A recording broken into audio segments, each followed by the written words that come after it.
BBC World Service presents Radio Newsreel. And the main subject in this edition is the collapse of Biafra and the desperate situation of the millions of victims of the war. We have reports from our specialists and the voices of the Premier of Sierra Leone, Mr. Siaka Stevens, and of the British Secretary, Mr. Stewart. With the whereabouts of the Biafran leader, General Ojukwu, still unknown, and reports of Nigerian forces sweeping over what remains of Biafra, the federal leader, General Gowan, has sent messages of congratulations to his troops. Despite this, the Biafran office in London has put out a statement saying that they are not unduly worried by the situation, and the war is not yet over. Here's Angus MacDermid. Even at this stage, it would be rash to claim a decisive military victory. But reports from several sources point strongly to a determined federal sweep over what remains of Biafra. The green and white Nigerian flag now flies over Owerri, the last seat of the breakaway regime.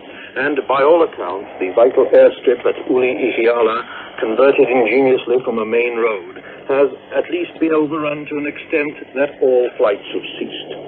The Biafran army, now, like the administration itself, in the hands of General Philip Effiong, who is not, as it happens, a member of the main Igbo tribe, is reported to be disorganized and to have taken to the bush. At one stage, pockets of resistance were reported near Uli and at Ojukwu, a small town of historic importance to the Igbos in the southeast, but Lagos later claimed Ojukwu as captured. After his dramatic message to his people on Radio Biafra, which stayed on the air afterwards to broadcast continuous music, General Ojukwu is said to have boarded a plane carrying only a small suitcase, but accompanied by Dr. Michael Okpara, the former Premier of the Eastern region of Nigeria, and Mr. Enu Akpan, a leading civil servant. General Ojukwu, whose destination is not known, although the Portuguese island of São Tomé has been mentioned, said that he was leaving in search of an early and honorable end to the struggle.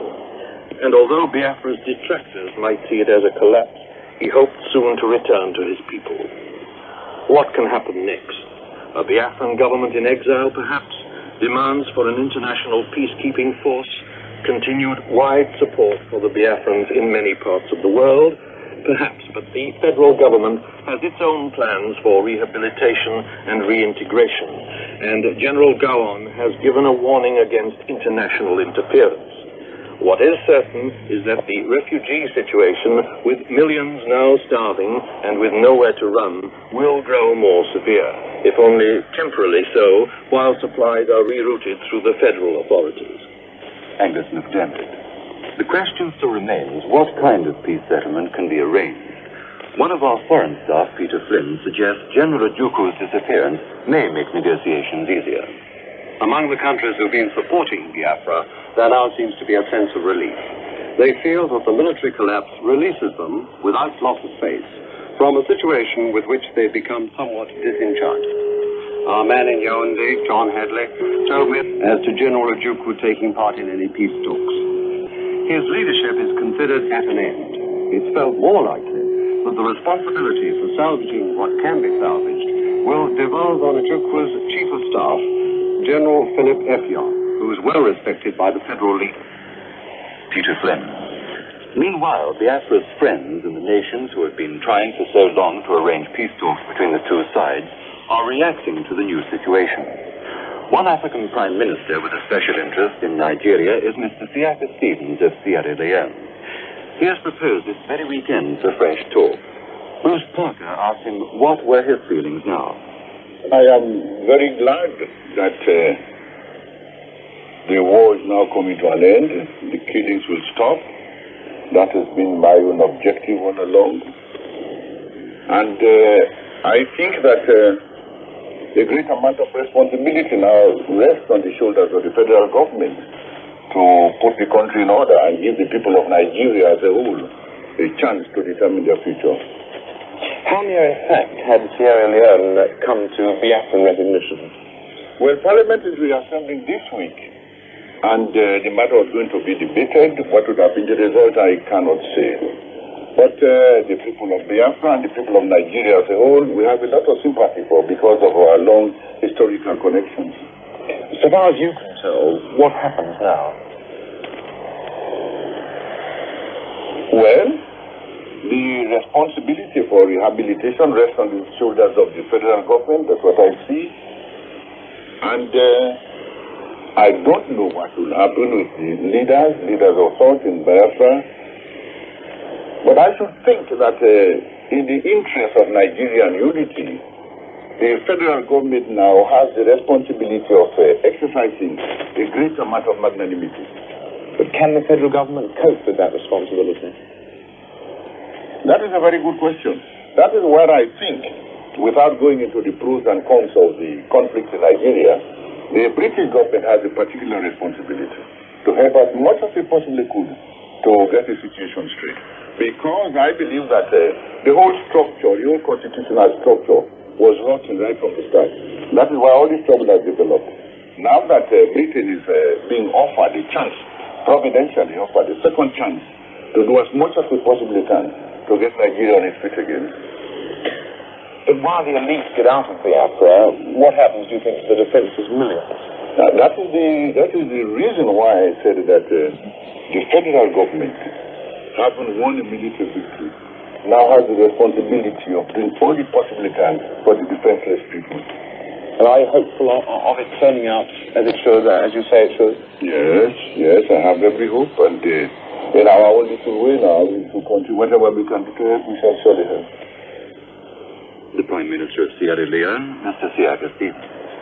The British government has been busily considering its role in the new situation. In London, the Prime Minister held a special cabinet meeting which finished within the last 12 hours, as Hardiman Scott tells us, planned for immediate action on relief. The meeting lasted just over an hour, and the Prime Minister and his colleagues took a number of decisions which are aimed at speeding relief supplies to Nigeria. Today, a Hercules aircraft will leave with emergency medical supplies. A British hospital at Ojukwu, the Prime Minister went there when he was in Nigeria, has been told to release its medical supplies, and the British government will replace them. The Nigerian Red Cross have been asked what other help they need. So Royal Army Medical Corps teams have been placed on standby, ready to leave for Lagos if they're wanted. Some civilian medical teams are also ready to go. In addition, sappers will be sent to Nigeria, if they're needed, to help repair roads, bridges and airfields so that food and medical supplies can get through. Some more army lorries are being made available if the Nigerian federal government wants them. The meeting at which these decisions were taken followed consultations the Prime Minister had during the day with the Foreign Secretary and contacts between the government, the federal government in Nigeria and the United States. And this morning, Mr. Wilson will have talks with Lord Hunt, who in 1968 headed the British government's advisory relief team to Nigeria. Hardiman Scott. Earlier, the Foreign Secretary, Mr. Stewart, was asked how much Britain could do over relief. A great deal, both that we can do and that indeed we have been doing. You see, we have been doing contingency planning against a situation such as now appears to have arisen.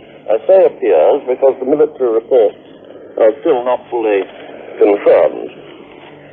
But it does seem as if there will be a great deal more territory in federal held areas, and it should therefore be easier to get in relief. Now, we've been doing this contingency planning in consultation with the United States and with other countries, and there are already very considerable stockpiles of food available. At relief centers in Nigeria, some 13,000 tons, in neighboring countries about 30,000 tons, and a good deal more on the way.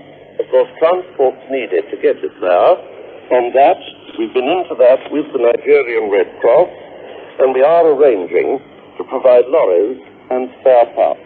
It's this kind of thing that we must get on with urgently with the Nigerian government, and of course we shall welcome help from all sources, public and private. Britain's Foreign Secretary, Mr. Michael Stewart. In Rome, Pope Paul was quick to comment on the news from Biafra, and he gave a warning that if the war was really reaching its end, there must be concerted efforts to avoid genocide. Our special correspondent, Daniel Cunningham, reports. The Pope was giving a Sunday morning address to pilgrims in St. Peter's Square. He spoke of very, very alarming reports from Nigeria and said, "A fear torments public opinion." that the victory of arms may bring with it the killing of innumerable people. There are some who fear even a sort of genocide. We want to exclude such a horrifying supposition for the honor of the African people and of those in authority who have themselves rejected it with so many definite assurances. The Pope says the Nigerian war seems to be coming to an end with the terror of possible reprisals and massacres of a defenseless population exhausted by hardship, hunger, and the loss of everything. He spoke of his own efforts through generous and heroic people to send relief with complete impartiality, need being the only priority. He said he had also tried every means of bringing the struggle to an honorable and peaceful end without bloodshed. But he added, it is weapons that decide today. Let there now be at least an effective end to the war and a return to normality and concord. The Pope said the moment was a great one, and violence could blind, and he called for prayer.